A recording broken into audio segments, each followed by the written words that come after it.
We ought to put him on the payroll.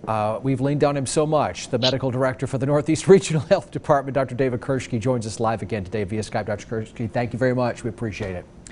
Sure, thank you. I want to ask you real quickly, in our last half hour, we reported that some nursing homes, 2 nursing homes here in Northeast Tennessee that had positive tests are now breathing the sigh of relief that they have false positives now, which is fantastic news, I would think, for those nursing homes. But in a day and age when positive test results have huge implications, can you give us an idea of what happened there and what are false positives and how are those playing out as we see cases? But specifically, what happened with those nursing homes? Yeah, so we're actually still investigating that. It does look like it's possible it was false positives. We are asking that the nursing homes treat the patients as if they were positive.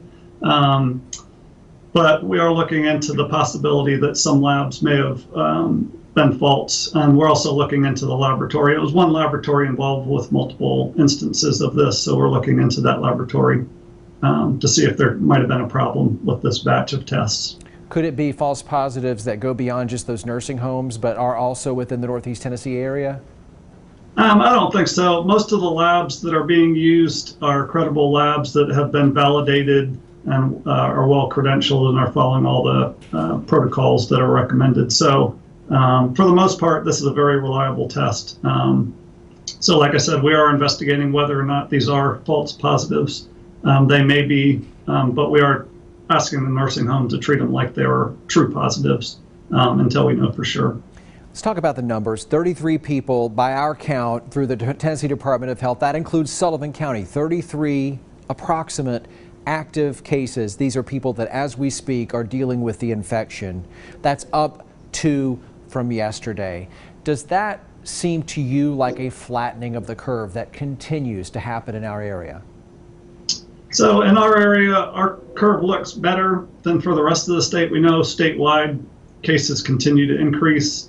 You know, whether it's our geography or that we've done a good job of social distancing is hard to say. But, you know, currently we're in a fairly good position. One thing I would hate to do is lose all the kind of momentum we've gained through our social distancing as things reopen. So we do want to make sure people know that just because restaurants and other businesses are opening, we can't relax the social distancing or we're going to have a huge surge in cases because coronavirus, there's more coronavirus in the state now than there has been ever. You have been the one saying for weeks that what we're seeing now is the result of actions taken 2 weeks ago. So any good that's happening now, you would say is because of what people did 2 weeks ago. Do you feel like that's still the case?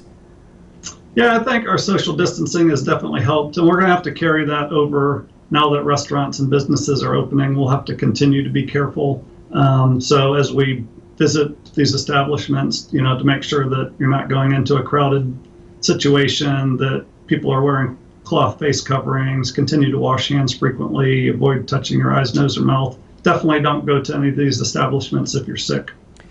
By our count here at News Channel 11 and through the numbers from the Department of Health, about 6 people have died in Northeast Tennessee. That would include Sullivan County as well as the districts that you help to oversee.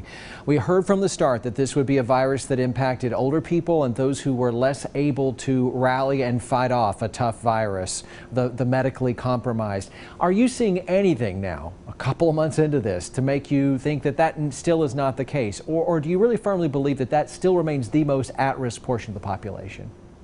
Yeah, so all of our deaths have occurred in people that were either over 70 or had high-risk medical conditions. And really, those are people that we're urging as businesses and restaurants reopen to consider still to stay at home. So those high-risk people, you know, don't want to put themselves in harm's way and get out there too early, really until we see what happens. You know, we expect there could be a surge in cases as we start reopening. So we'll have to carefully watch that. I don't want to miss what you just said. You expect there could be a surge in cases as we're seeing restaurants, retail stores, gyms reopening. The governor said we're going to hear soon about hair salons. We're going to hear soon about large gatherings. What would you say to people who are anxious to be vigilant, protect themselves, protect their family, but at the same time want to begin to participate in the economy once again so people can get back to work and we can continue to have somewhat of a normal life. How do you recommend people balance those two very difficult things to manage at the same time? Yeah, so again, the social distancing is going to be more important than ever because we're going to have more cases than ever. So people have to really think about that. I would recommend only going to establishments that appear to be following all the guidelines in terms of, capacity, make sure they're not crowded and that they're doing all the things they're supposed to do in the guidelines, wearing face masks and things and doing lots of cleaning. So that's one thing that people can do, but also continue to limit your exposure. So continue to utilize takeout and curbside, things like that, especially for those people that are most high risk. So the elderly, people with certain medical conditions that put them at high risk. We have a couple minutes left. I'd love to get your take on the current discussion with antibody testing. That's part of the bigger picture of expanded testing that everyone is saying is absolutely critical to be able to restart any economy, is to have a better idea of where the virus is. The Commissioner of Health yesterday was very clear. She said antibody testing is front and center, and there's going to be a deployment of tests for people in hospitals, healthcare professionals. But that she says the science is not 100% on this, that having antibodies does not equate to immunity. From your perspective as a physician specializing in public health, what are you seeing in terms of antibody testing here in Northeast Tennessee, and what do you think about the science as you understand it now? Yeah, so antibody tests, there's a couple of issues. One is reliability. So not all antibody tests are created equal. We'll have to make sure that whichever antibody test is done, it's a reliable one. Some are more reliable than others. So your doctor will have to figure that out. We'll help them.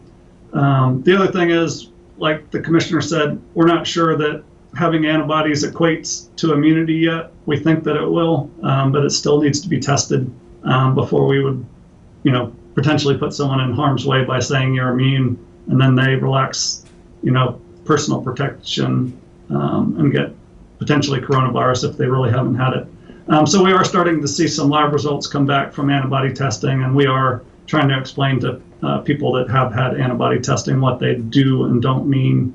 So that'll be something we'll continue to deal with. But it is a potentially useful tool moving forward for certain groups, like you mentioned, healthcare workers. Dr. David Kirschke, truly on the front lines, and we appreciate your time as always. Thanks so much to what you're doing at the Northeast Health Office. We appreciate it. Thanks so much.